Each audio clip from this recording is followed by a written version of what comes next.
Bonsoir à tous et merci d'être venus. Donc, je me présente, Michel Letot du collectif Stop LGV sur Sainte-Bob. Je vous remercie donc d'avoir répondu aussi nombreux à notre invitation. Merci aussi à la ville de la Cadière d'Azur qui a mis à notre disposition ce très bel espace culturel. Merci aux élus présents ici ce soir, en particulier M. René Jourdan, le maire de la Cadière, son adjointe, certaines de ses adjoints et de nombreux élus. Madame Josette Ponce, députée, n'a pu assister à cette réunion. Elle m'avait adressé un mail puisqu'elle n'avait pas pu non plus être présente à la réunion que nous avons tenue au Bossé. Et je vous donne lecture des principaux extraits de ce mail. À ce jour, notre mobilisation commune contre les différents scénarios et fuseaux de passage proposés par Réseau Ferré de France, qui détruisaient à la fois l'économie agricole, les paysages et notre environnement, a permis l'arrêt de cette prétendue consultation. Par conséquent, des études complémentaires ont été demandées à RFF. Aussi, soyez assurés que je reste particulièrement vigilante et entièrement mobilisée pour défendre notre territoire contre des propositions qui ne prendront pas en compte les populations, notre économie viticole et notre environnement. Je remercie aussi M. Claude Juliano, qui est conseiller municipal de Saint-Cyr, qui nous a adressé un message de sympathie et il ne peut pas être là ce soir avec nous. Et je remercie aussi les élus, peut-être d'autres communes qui sont venus. Je vois des élus d'autres communes qui sont là. Merci M. Fabrice d'être avec nous. Je remercie aussi les médias qui relaient nos actions, les quotidiens, en particulier vers matin, bien sûr, mais aussi les médias d'aujourd'hui, la presse internet dans la région, Télé 83, Cifournet, entre autres. En quelques mots, je vais rappeler l'historique de ce projet de ligne à grande vitesse. Les études ont commencé il y a maintenant une dizaine d'années.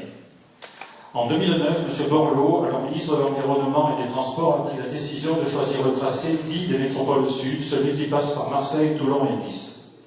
Les études menées par Réseau Ferré de France sur les instructions du gouvernement ont conduit en octobre dernier à la présentation de plusieurs fuseaux de passage possibles entre Marseille et Nice, et pour notre secteur, 5 entre Cuges-les-Pins et Toulon, et devait se conclure par le choix définitif d'un tracé avant Noël 2011. Les habitants et de très nombreuses associations de l'Ouest varois se sont alors mobilisés, mobilisation qui s'est traduite par la collecte de près de 25 000 pétitions, des interventions dans les réunions des groupes de travail et thématiques organisés par RFF à Toulon et à Sanary, où nous avons pu exprimer le rejet de tous les fuseaux proposés.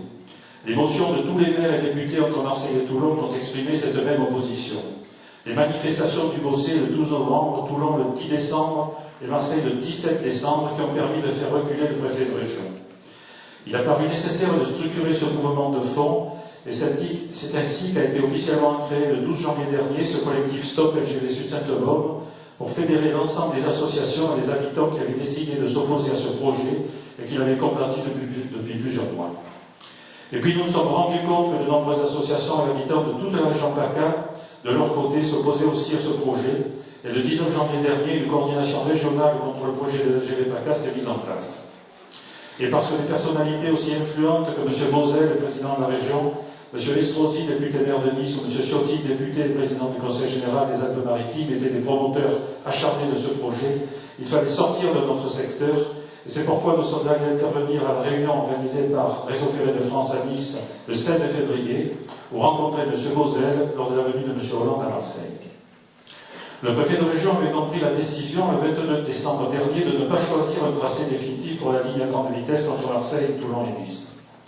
Il a aussi décidé de ne pas poursuivre la concertation dans le cadre du débat public, mais demander à Réseau Ferré de France de poursuivre les études pour une prise de décision au début de l'été 2012, sans donc que les populations et les élus ne soient informés de leur déroulement. Il a demandé aussi à RFF de changer le nom et l'emballage de ce projet pour qu'il soit rendu acceptable et fasse l'objet d'un consensus. Mais ne nous y trompons pas, il s'agit bien toujours d'un projet de ligne à grande vitesse, mais au lieu de nous dire Nice-Paris en 4 heures, on dit maintenant Nice-Marseille en 1 heure. C'est exactement la même chose, puisque nous aurons toujours des pointes à 250 km/h et sans doute plus.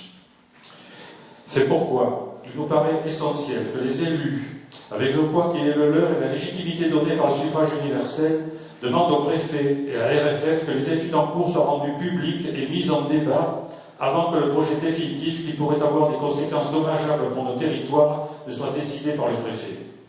Et c'est aussi pour cette raison que nous avons décidé d'organiser des réunions pour que chacun soit informé, puisse se forger sa propre opinion et agir en conséquence, parce que rien n'est décidé, ni dans un sens, ni dans un autre.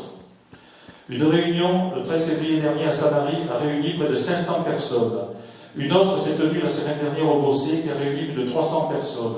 D'autres sont à l'étude, dont une plus particulièrement consacrée aux questions géologiques et hydrogéologiques essentielles dans notre région.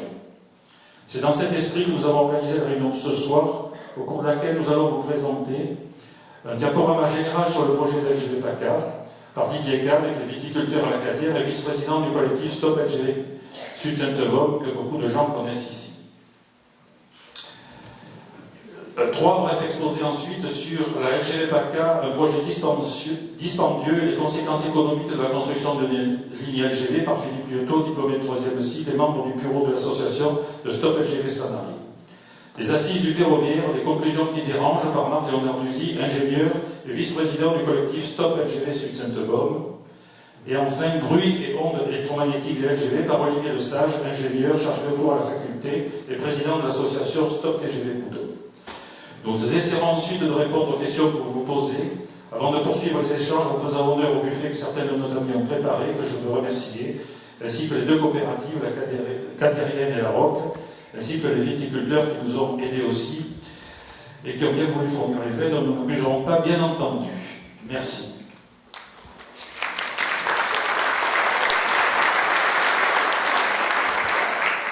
Donc, je passe la parole à Didier Kahn. Bonjour à tous. Donc, je vais vous présenter rapidement les fuseaux. C'est un rappel, puisque normalement, vous avez tous été un petit peu au courant de ça. Donc ça, c'est quand même une carte qui nous rappelle qu'en 2005, donc, lors du débat public, on avait des fuseaux non retenus, qui étaient les fuseaux bleus. Donc les fuseaux bleus non retenus, on a fait la surprise générale en apparaissant dans notre terroir. Donc ça a été la mobilisation originelle et qui nous a amené à une réflexion plus globale sur la LGV. Donc en 2009, le fuseau des métropoles qui a été retenu par M. Borloo. Vous voyez un petit peu à l'époque, donc c'était 17 milliards d'euros, sans parler d'autre chose, c'est-à-dire sans parler d'autres projets de TER ou quoi que ce soit. Donc ici les fuseaux donc, qui passent dans notre terroir. Donc ça c'est le tracé C1 qui passe au-dessus du Bossé, qui arrive de Cuges par le plateau du Camp et qui bifurque après sur Olioul en passant dans les gorges d'Estel. Donc une modification à la marge dans la partie haute, puisqu'il arrive différemment de Cuges, mais c'est quasiment le même tracé, c'est le C3, mais il est quasiment identique. Ensuite, donc ça c'est sur ces deux fuseaux-là, une simulation, parce que pour l'instant on n'a aucune étude sur le bruit. Donc on sait que par les études que l'on va vous démontrer après, qu'on va vous montrer ensuite, on sait qu'il y a un impact assez large autour du fuseau lui-même. Donc ça c'est le C3, c'est la partie modifiée. Au lieu de redescendre sur Olioul et d'avoir une gare à la Seine, on va directement en souterrain à Toulon. Une très légère modification qui est aussi la même que sur le C1 et le C3, donc qui est en haut sur le plateau du Camp. Il y a les cartes dans la salle, vous pouvez les regarder à souhait à la fin, si vous ne l'avez pas fait. Et ça, c'est le fameux tracé C5, donc qui passait en tunnel sous le plateau du Camp, qui arrivait à traverser la plaine des Palins, qui franchissait la barre de rocher du Castellet en face des coopératives, qui plonge le long du collège du Plan, à nouveau un petit morceau souterrain pour franchir le Gros Cerveau, et ensuite des zones orangées qui sont juste des zones tranchées, ouvertes que couvertes. C'est-à-dire que c'est pas anodin, on rase tout et on reconstruit par-dessus un sol artificiel. Voilà. Donc les impacts sur l'agriculture et l'environnement, donc ça va être la première partie que je vais vous présenter. Donc au départ, on est actuellement dans une bande de fuseaux à 1000 mètres. Donc effectivement, FF nous dit aux les gens, et le préfet aussi, les gens se sont affolés parce qu'on leur a présenté des fuseaux trop larges. Donc normalement, en juin ou juillet, on devrait nous sortir un fuseau définitif, choisi d'un commun accord avec tout seul, la RFF. Voilà. Et ensuite, vont se poursuivre les études sérieuses, précises avec les sous-bassements, le sous-sol, pour arriver à une amplitude finale de 40 à 100 mètres. Donc on pourrait sur là-dessus être rassuré en se disant ça va être finalement assez étroit, 40 à 100 mètres, c'est pas bien grave.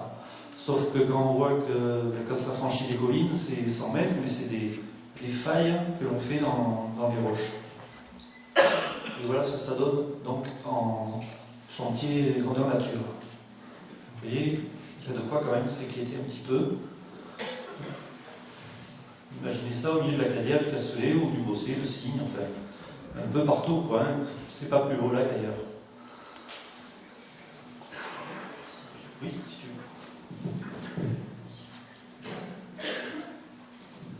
veux. Donc on va juste vous montrer quelques instants du chantier lui-même, puisque en plus du chantier, il y a le bruit du chantier.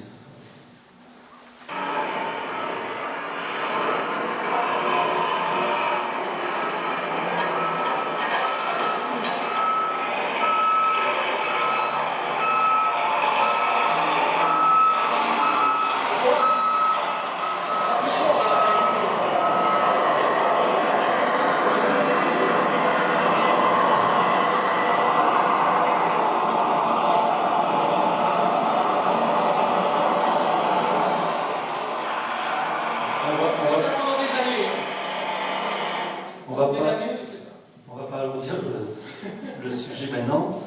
Donc, géologie, hydrologie. Donc, vous le savez, on est dans une zone extrêmement complexe au niveau des sous-sols. Le sous-sol est constitué ici de terrains quartzites, donc c'est des calcaires qui sont troués par l'acidité des pluies. Donc, ça fait des grottes, des cavités, des avennes. On est une région remarquable pour ça. Et à travers ces trous circule de l'eau. Donc, des cours d'eau souterrains, des réservoirs souterrains, représentant des millions de mètres cubes d'eau potable, qui nous servent à avoir des fontaines dans les villages qui sont habitués, à part aujourd'hui, à avoir du temps assez sec. Donc tous ces problèmes, pour l'instant, sont totalement ignorés. Donc pourtant, bon, il y a des cartes, hein, ils savent à peu près les zones dangereuses, mais c'est toute la zone orangée ou foncée au milieu, donc, dans laquelle nous sommes, et dans laquelle il y aura forcément des impacts sur les approvisionnements en eau potable. Alors là, je vais rentrer plus précisément dans le problème de l'agriculture. Donc depuis 1972, ça c'est une carte du Var. On voit les zones rouges, ce sont les zones artificialisées. Donc les constructions. En jaune, ce sont les zones agricoles. Donc généralement, ça suit les plaines. Hein, l'agriculture est en coteaux, mais dans les plaines. Et le reste, ce sont les espaces naturels, donc boisés ou protégés. Et l'évolution qu'il y a eu en 2003, vous voyez, quand on passe de l'un à l'autre, c'est assez remarquable.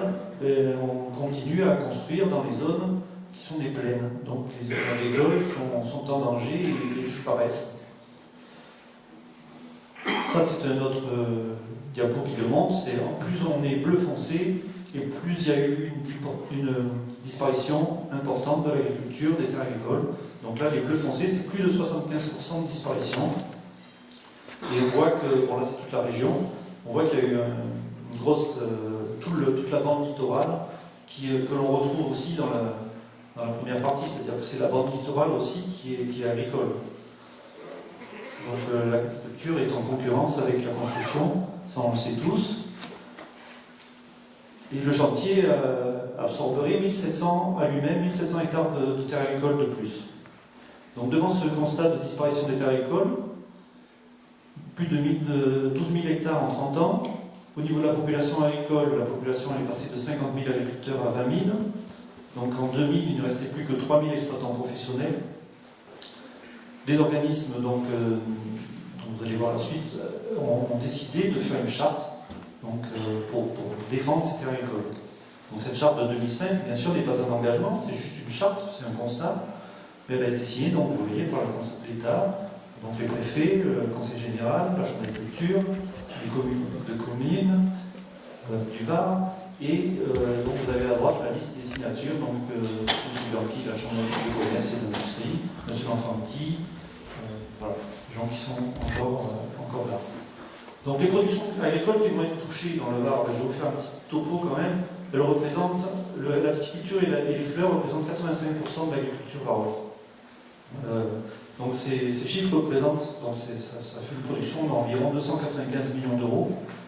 Ça c'était des chiffres 2007. pour la viticulture, 231 millions d'euros pour la filière horticulture. Le maraîchage et l'arboriculture représentent 10% de ce global, mais je n'ai pas pu avoir les chiffres en argent. Et les fiches de solides qui représentent 64% de la production nationale. Bien sûr, c'est tout petit, mais les figues, on n'en fait pas partout. Les olives à huile, 13% de la production nationale, donc ça c'est le bas.